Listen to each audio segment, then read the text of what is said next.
Gold, trusted gold buyers. మీరు తాకట్టు పెట్టిన బంగారాన్ని విడిపించి ఈ రోజు ఉన్న మార్కెట్ ధరకు కొనబడను.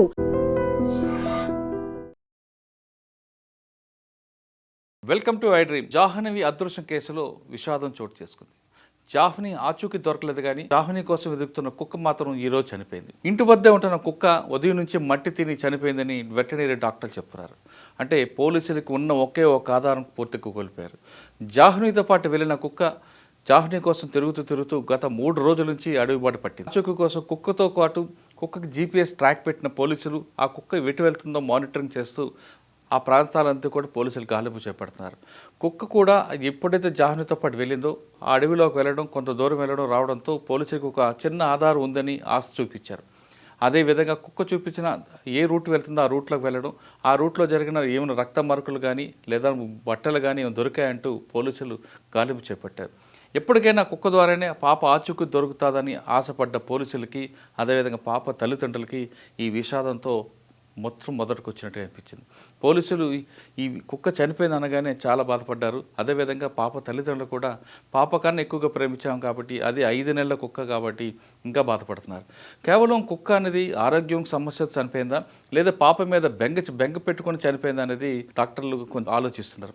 అందుకోసమే కుక్క బాడీని పోస్ట్ మార్టం చేస్తే ఏం జరిగిందని క్లూ వస్తుందనే విషయం కూడా పోలీసులు భావిస్తున్నారు. ఎందుకంటే ఆ రోజు అదృశ్యమైనప్పుడు కుక్క లోపలికి వెళ్ళిన తర్వాత 3 రోజుల తర్వాత బయటకు రావడం, దానిపైన కొన్ని గాయాలు ఉండడంతో ఏం జరిగిందన్న కోణంలో ఇప్పుడు పోస్ట్ మార్టంకి ఒక అవకాశంగా దొరుకుతుంది. చాలామంది అనుమానాలు వ్యక్తం చేస్తున్నారు. కుక్క మీద దాడి జరిగింది, కుక్కను కొంతమంది కొన్ని వేరే జంతువులు దాడి చేసి ఉండొచ్చని, లేదా కుక్క మీద విషప్రయోగం చేసి ఉండొచ్చని, ఇటువంటి ఊహాగానాల నేపథ్యంలో కుక్క చనిపోవడం, దాంతో పోలీసులకు కూడా ఒక దర్యాప్తు చేయడానికి ఒక చిన్న ఆధారం దొరికింది. కానీ పాప ఆచూకీ దొరకాలంటే కేవలం పెంపుడు కుక్కే.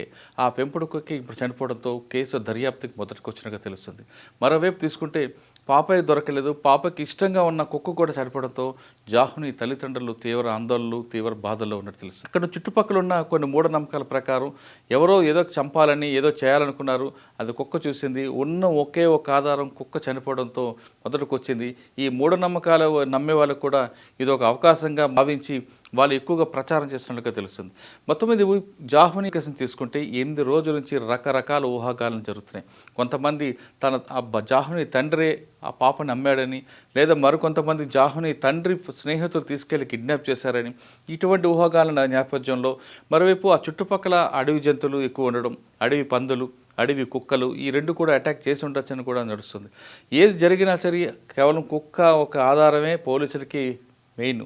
ఎందుకంటే అక్కడ జరిగిన విషయంలో ఒక వ్యక్తి చూశారు, ఆ చూసిన వ్యక్తికి చెవులు వినపడం, అంతేకాకుండా ఆయనతో కొన్ని ప్రాబ్లం వచ్చింది కాబట్టి ఆయన కుక్క మీద రాయి చేసి కొట్టడం, ఆ రాయి డైరెక్ట్గా కుక్క తలకి తగలడం, అక్కడ గాయమైంది. కానీ బయట ప్రచారం మాత్రం కుక్క మీద కత్తిపోట్లు ఉన్నాయి, ఏదో జరిగిందని ఒక ఊహాగాలు నడిచాయి.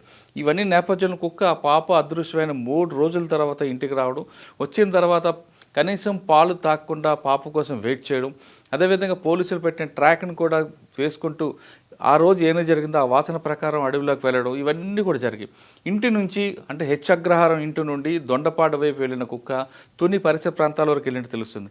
దాదాపు 5 కిలోమీటర్లు నడిచింది. రోజుకి ఒక్కొక్క రోజు 2 కిలోమీటర్, ఒక్కొక్క రోజు 3 కిలోమీటర్, అంటే గురువారం, శుక్రవారం, శనివారం వరకు నడిచింది. కానీ ఈరోజు శనివారం మాత్రం ఇంటి నుంచి బయటికి వెళ్లకుండా ఎక్కడైతే తనతో పాటు పాప ఆడుకునేదో ఆ ప్రాంతంలోనే కుక్క పడుకొని పాప కోసం వెయిట్ చేస్తున్నట్టుగా తెలుస్తుంది. కనీసం పాలు కానీ నీళ్లు కానీ తాగకుండా అక్కడ ఉన్న మట్టిని తిని ఉంది. కాసేపటి తర్వాత ఎటువంటి చలనం లేకపోవడంతో డాక్టర్ పరీక్షిస్తే కుక్క ప్రాణం కోల్పోయినట్టు తెలుస్తుంది. అయితే మొత్తం మీద ముందు నుంచి జరుగుతున్న అనుమానాలు, ఊహాగానాల నేపథ్యంలో ఏదో జరిగింది. ఆ కుక్క చావుకు కూడా కారణం ఏంటనే దీంట్లో పోలీసులు దర్యాప్తు ప్రారంభిస్తున్నారు. కుక్క డెడ్ బాడీని పోస్ట్ మార్టం తీసుకెళ్తే కుక్క చావుకు కారణం తెలుస్తుంది కాబట్టి అందులో ఏమైనా సరే క్లూ దొరుకుతుందని పోలీసులు భావిస్తున్నారు. అందులో వచ్చిన క్లూ ద్వారా జాహ్నవి ఆచూకీ తెలుస్తుందని పోలీసులకు ఒక ఆశాభావం ఉంది. మొత్తం మీద తీసుకుంటే ఈ మూఢనమ్మకాలు, ఊహాగానాల నేపథ్యంలో పోలీసులు CDRలు కూడా ఎక్కువ పెట్టారు. అంటే ఆ చుట్టుపక్కల ఎంతమంది ఎవరెవరు తిరిగారు, టవర్ డంప్ చేయడంతో పాటు CDR లిస్ట్ తీసుకొని పోలీసులు టెక్నాలజీ వైపుగా దర్యాప్తు చేస్తున్నారు. కాబట్టి ఒక్క రోజైనా సరే రేపటికైనా సరే లీడ్ వస్తుంది అనేది చిన్న ఆశాభావం ఉంది. ఈ రోజు కుక్క చనిపోవడంతో అది కూడా నీరు గారినట్లు తెలుస్తుంది. మొత్తం మీద ఏమైనా సరే జాహ్నవి తిరిగి రావాలి, క్షేమంగా ఉండాలని మనందరూ కోరుకుందాం.